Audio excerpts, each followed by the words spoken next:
doubt? Did I doubt?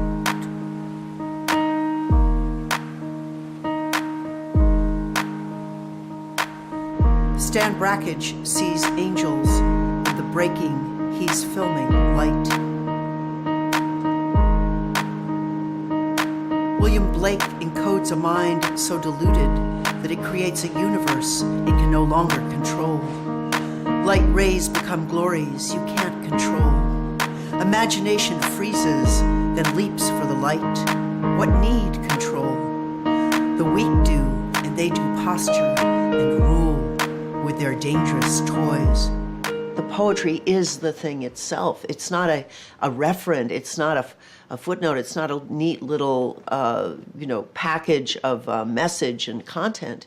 And that's always interested me, that the form is something new and wild. And poems are not just little aphoristic, pleasant, or sad epiphanies of somebody dying, or something that the form itself, that the structure has a kind of wild mind that is investigating a sense of, imaginal, of consciousness. They seal the falcon's eyes before setting them off. They tremble so. And then on top of that, there's very much sound, because I believe sound can activate, our chakras and wake us up. So I guess my poetics, my thrust would be to wake up. Without care, without seed pearl, without stitching closed the eye of the falcon, without seemly rectitude, without the platitude of, oh, thou muddled media pundit, without questionable doubt or metabolism, without a geographic category of speech that will travail, without a hint or glint of secular mastery, without ritual framing of that which should be plural, could be axiomatic, and of many pistols made.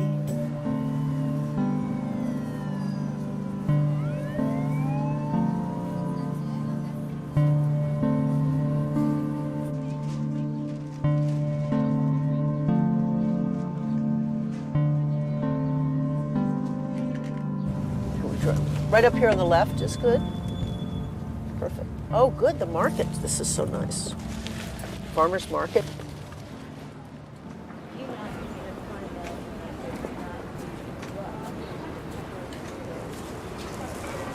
Looks great.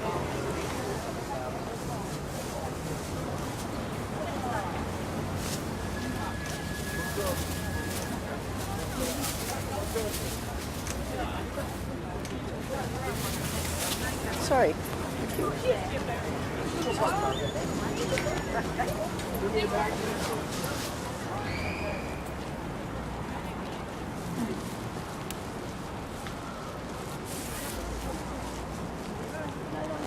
Famous lines of St. Mark's. Here are the plaques for some of the various poets. The Coosa Dogwood. I think it's that third one. I lift my voice aloud, make mantra of American language now. I here declare the end of the war. This was in memory of W.H. Auden, who lived down the block on St. Mark's Place, Paul Blackburn, and Frank O'Hara.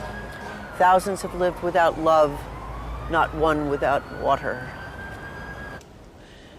Many, many events have taken place in this church, St. Mark's Church in the Bowery. It was 1966 that the Poetry Project started.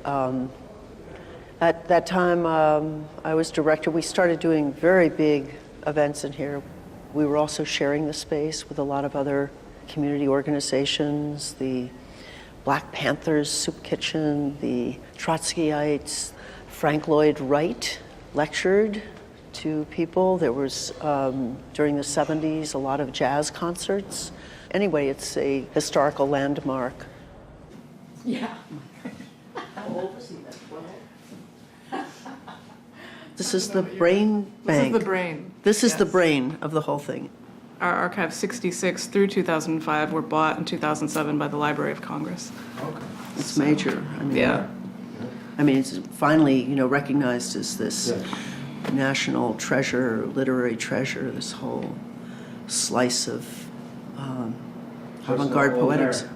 It still goes on. Continuity, the golden thread, golden tantric thread of continuity, of consciousness and imagination. I'm so glad she's here. Another great lineage holder.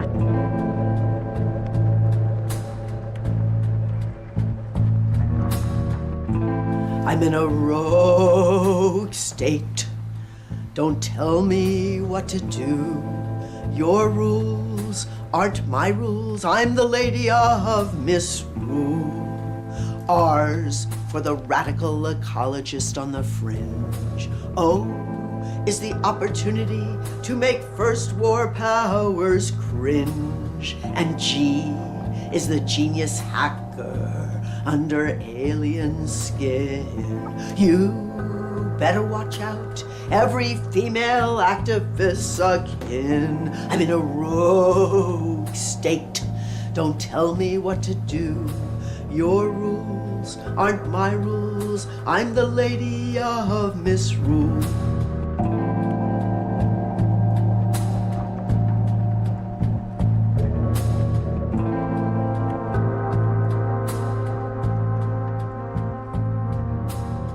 In what sense could you say that your poetry is really activist? The work has specifically work written for public protest, public demonstration, where you have to be very immediate, urgent, take your stand in a particular space. I've read at demonstrations on Wall Street. Back in the 60s, we were doing something called Street Works, where we were going down, also downtown, sort of challenging the status quo of during the Vietnam War, that kind of thing. For example, the long epic poem, now 800, 900 pages, is an investigation of war, of the patriarchy, of the deeds of the fathers, so-called. It has almost an autobiographical strand, but it also has a lot of collaged information, letters of my father, different kinds of documents within the poem in this, a tradition of investigative poetics. So I feel that work has a lot of, cultural significance in that it's tracking my times. And epics are supposed to be poems of the tribe, of your history, of the story of what has occurred in your time. So that's a very political work. I call it a cultural intervention. We're going down to Clinton Street on the lower east side, below Houston. The Living Theater for the past couple of years has had a space there, very nice theater space where they're doing productions. Judith Molina is also living more or less above the theater for the moment. So we're working on, they're working on the production of a play of mine called Red Noir, which then Judith and I extended, and she was able to bring in some other texts of mine, and she's developed an anarchist chorus. It started as a parody of a movie called Kiss Me Deadly, a famous noir movie, in which there's a mysterious box that everybody's after, and of course it's containing some sort of nuclear power fission, and in the last scene you see the hissing light come out of the box as it's revealed. It's like Pandora's box. Once it's opened, it's going to, destroy the planet. In Boulder, we're very close to the Rocky Flats plutonium plant. And during the 70s, Allen Ginsberg and myself and many other of the poets and artists around the Naropa community, as well as ordinary citizens, and we're coming to protest the Rocky Flats site. Plutonium was being brought in for the manufacture of the triggers that go on the nuclear warheads. Yes. So it probably took 20 years, and we're still have to stay on the case. But you have to pick your battles, and sometimes you have to stay with them your whole lifetime. Plutonium has a half-life of nearly 250,000 years. So you have to keep coming back lifetime after lifetime to really do the job. You have to reincarnate a lot. Yes, and in the same neighborhoods. This neighborhood's changed a lot.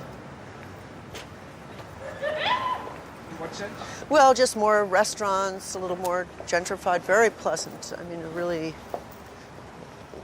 it's a good site to be on. It's the old temple here. I remember walking by here as a child. So here we are.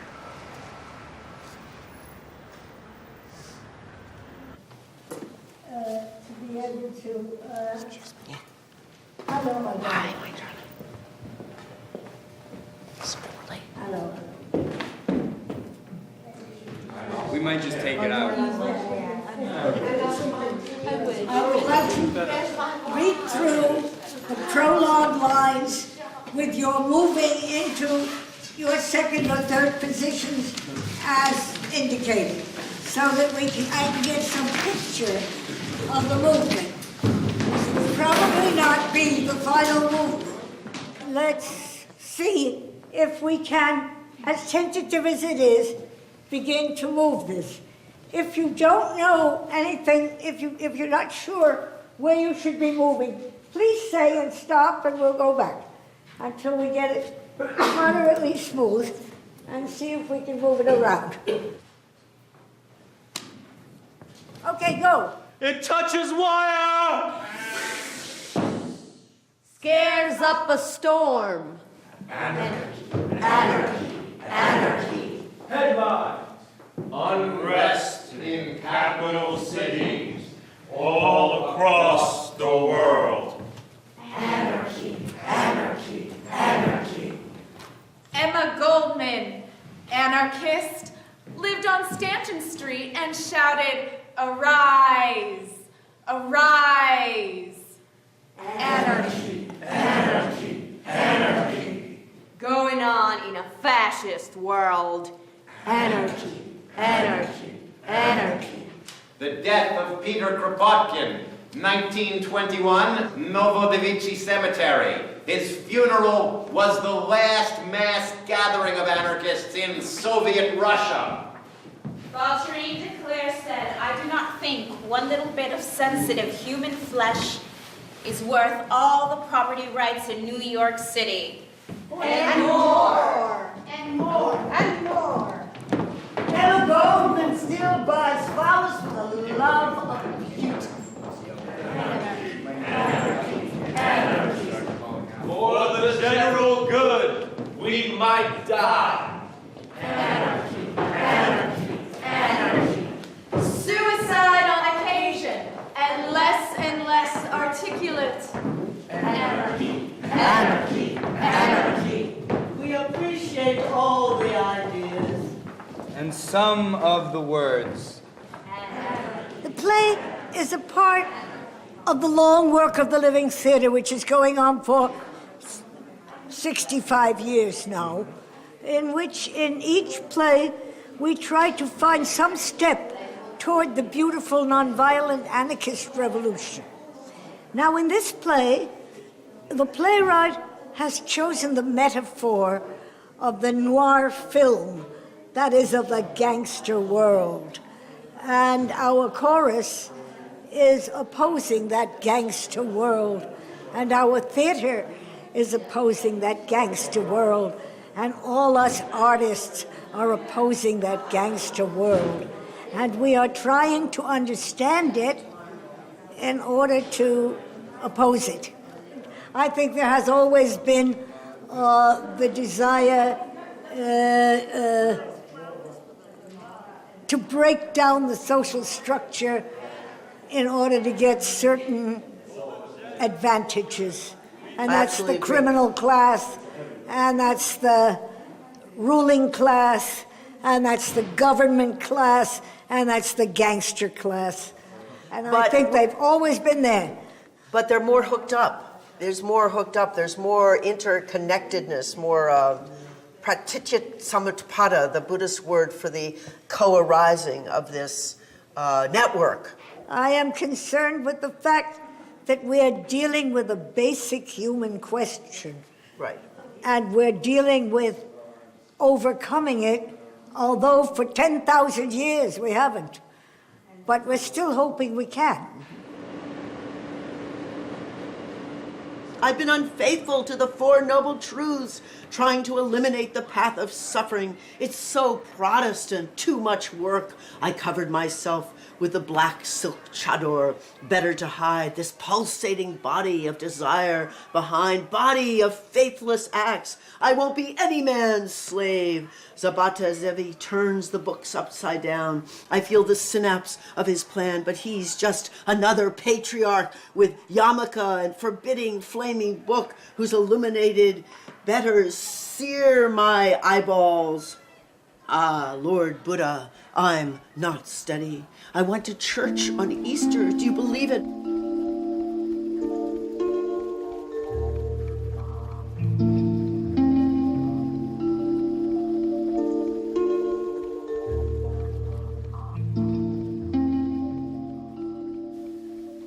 So here we are at the New York Shambhala Center on West 22nd Street.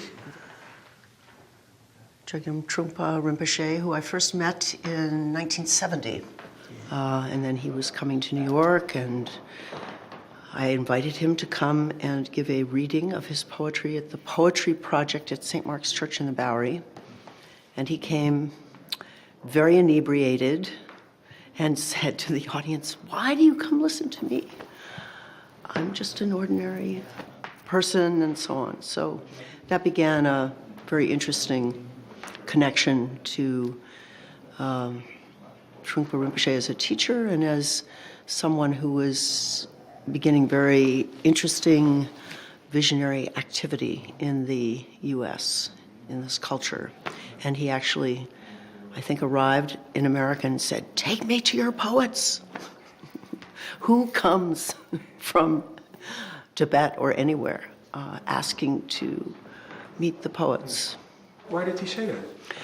I think he was very curious about the artistic psyche, the psyche of this culture and country, and interested in the alternative cultures, the alternative worlds, the more soulful expressions of imagination. In the theater world, he made very interesting early associations there with theater folk, with the music world, with poets as well. So why was he interested in subcultures? I think he saw that the precious teaching that he was coming to deliver and make available. I don't think he was proselytizing.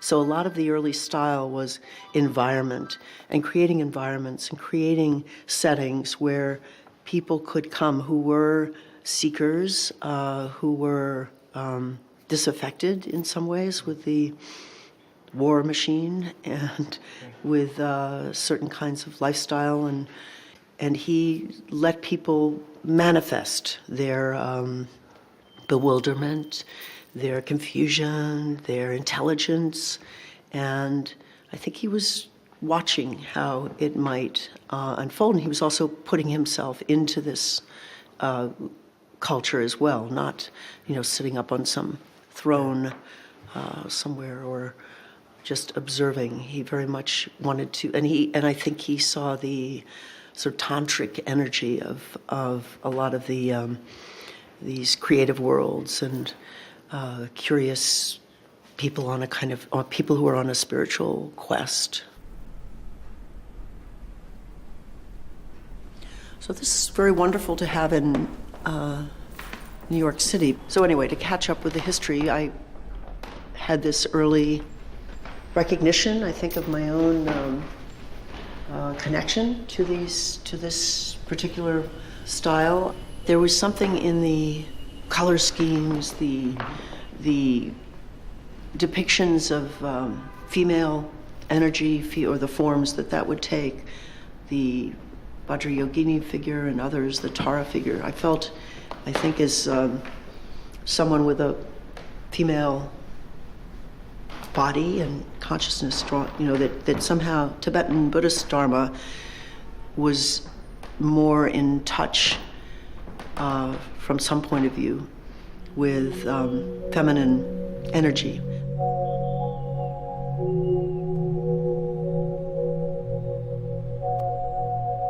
This kind of imagery I felt was cutting to the heart of things. And so that combined with this very vivid depictions on these tankas and so on, I was much more drawn to the Vajrayogini, let's say, is one good example, of the red-skinned female dancing on the, skulls around her neck, drinking out of a skull cup of blood with her third eye and stomping on the corpse of ego. This seemed like a very helpful image for the times that you're living in. Why?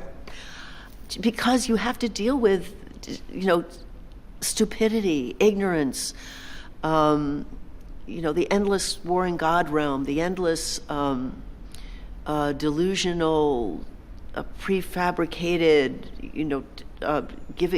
letting your mind go. And so if you have a practice that continually reminds you to wake up, to get into the moment, that every moment is precious, that times are urgent. I must use my intellect, my body, and my speech to create alternatives to the warring God realm. A bouquet of perfumed stars, sun in his hair, her wing in his hand. He said, "Put in, we are together." She did.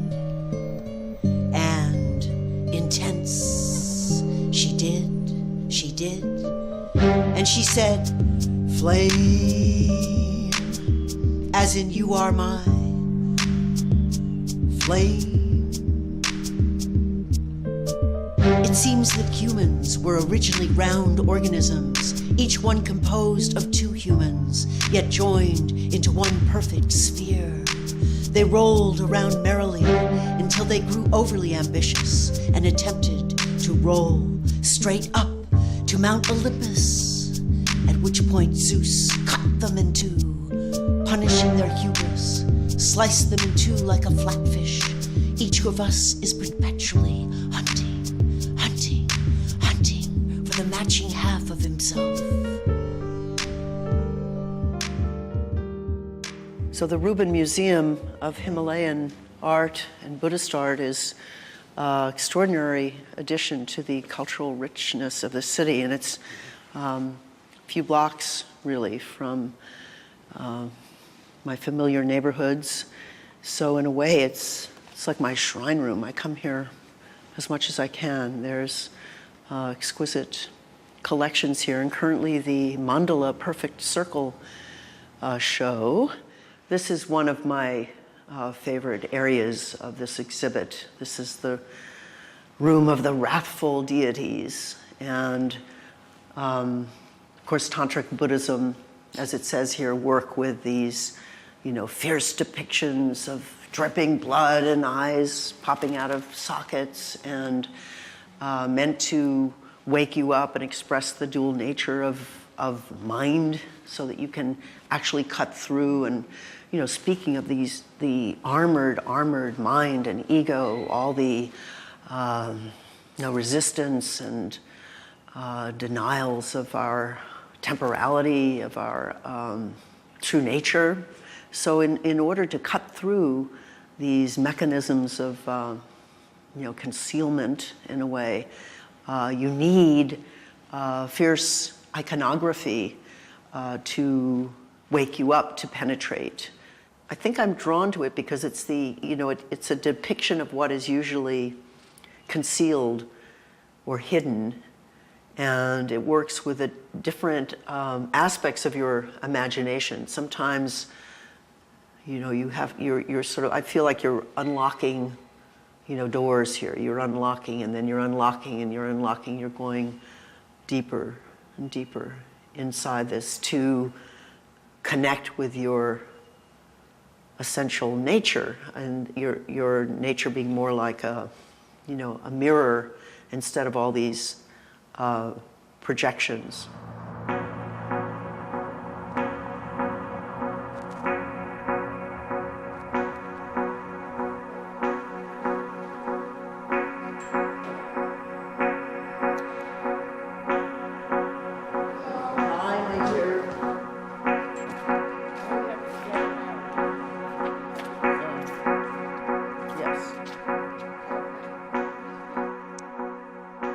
It's a collaboration project where I came up with text, working back and forth with Pat. I was coming to the studio quite often, just seeing what she was doing.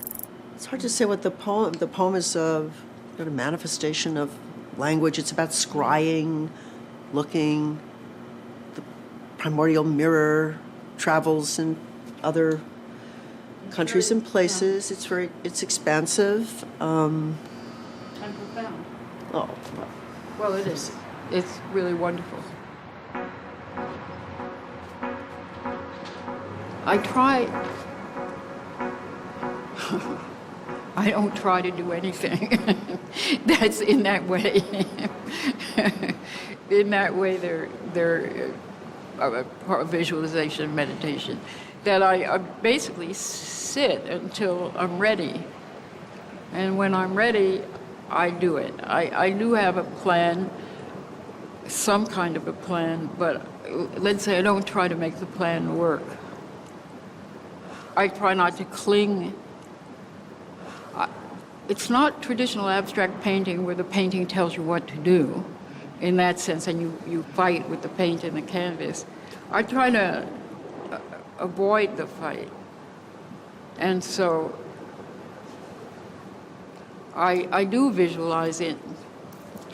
In my meditation, I visualize what I'm going to do, how I'm going to hold the brush, where I'm going to stand, how I'm going to move in front of, so it's part of how I'm going to move in front of the canvas. And then I do it, and the paint, I have a lot of experience now, so for better or worse, what I visualize often works.